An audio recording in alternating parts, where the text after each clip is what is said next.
Assalamualaikum warahmatullahi wabarakatuh. Perkenalkan, nama saya Lutfi Ariko, NPM 210826056. Di sini saya akan menjelaskan mengenai materi ke-6 dari materi pada ALS kemarin yang dibawakan oleh Dr. Nurcahaya Sinaga, SPAK. Untuk materinya adalah neonatal and pediatric seizures. Seizures sendiri terdiri dari berbagai macam.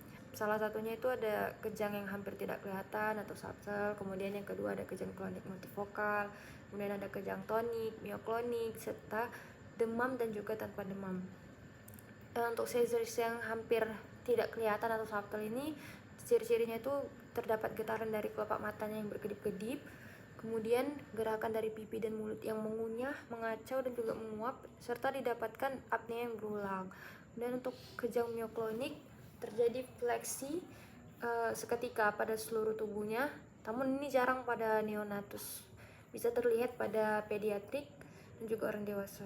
Kemudian untuk kejang tonik, ini ada terjadi ekstensi kedua tungkai yang kadang disertai dengan fleksi kedua tangan, kemudian dekortikasi, postur tungkai dan badan kaku, serta deviasi mata yang tetap ke satu arah, misalnya ke atas, ke bawah, ke samping, atau ke kanan ataupun ke kiri.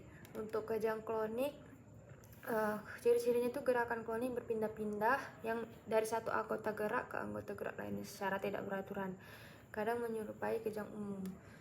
Untuk seizure sendiri, kejang pada bayi baru lahir muncul pada masa neonatus atau 28 hari setelah lahir, berupa perubahan fungsi neurologi, motorik ataupun otonom yang secara tiba-tiba menimbulkan gerakan kedutan berirama, kemudian perubahan postur tubuh, misalnya seperti ingin terbang, bersepeda, atau arah bola mata yang mengarah ke satu arah saja, bisa ke atas, ke bawah, ke kiri, ke kanan, ataupun ke samping selama beberapa menit.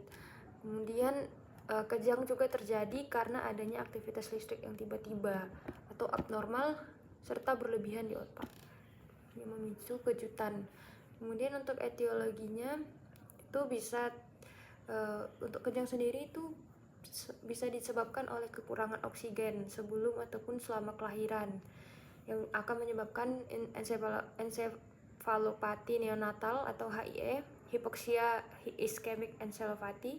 Kemudian bisa juga karena stroke sebelum atau sesudah lahir. Kemudian waktu di kehamilan terjadi infeksi seperti meningitis bakteri dan juga encephalitis virus. Kemudian bisa juga hipoglikemi atau hiponatremi selama dalam kandungan. Kemudian cacat lahir serta adanya epilepsi genetik yang diturunkan dari orang tua. Kemudian bisa juga terjadi karena adanya perdarahan di otak atau sekitarnya, seperti perdarahan intrakranial, kemudian intraventikular. Dan untuk tata laksana yang dapat dilakukan untuk menyingkirkan diagnosis kejang ini yang tanpa gejala, itu bisa dilakukan dengan EEG sebagai golden standard itu atau elektroencephalogram, di mana itu nanti untuk merekam aktivitas listrik otak dan mendeteksi aktivitas kejang walaupun tanpa gejala. Ini dapat mendeteksi seseorang tuh pada bayi itu dia kejang atau enggak gitu. Dan EEG ini perlu dilakukan karena untuk menyingkirkan diagnosa kejang tadi. Kemudian untuk selain alat EEG ini, yang mana nanti hasilnya itu adalah berupa gelombang yang seperti bentuk EKG.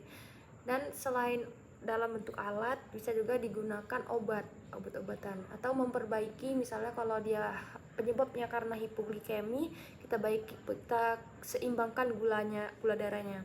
Kemudian kalau dia karena hiponatremi, kita seimbangkan garamnya. Dan bisa dikasih phenobarbital, lorazepam, phenytoin, levetiracetam yang bisa digunakan satu ataupun dikombinasi antara obat anti kejang ini tergantung kebutuhan. Untuk prinsip dasar tindakan mengatasi kejang pada bayi baru lahir yaitu mencari faktor penyebab kejangnya. Kita telaah riwayat kehamilannya, persalinan, dan juga kelahiran, serta kelainan fisik yang ditemukan. Kita perhatikan, kita observasi bentuk kejangnya, dan juga kita lihat hasil laboratoriumnya. Serta saat kejang kita jaga jalan nafasnya agar tetap bebas dengan melakukan resusitasi agar tidak terjadi hipoksia karena kekurangan udara atau oksigen. Kemudian selanjutnya mengatasi kejang dengan memberikan obat anti kejang seperti diazepam, fenobarbital, phenytoin, dan juga gelantin. Setelah diatasi, kita obati penyebab kejangnya. Misalnya karena hipoglikemi, kita obati hipoglikeminya, kita normalkan. Kalau misalnya hipokalsemia juga kita normalkan.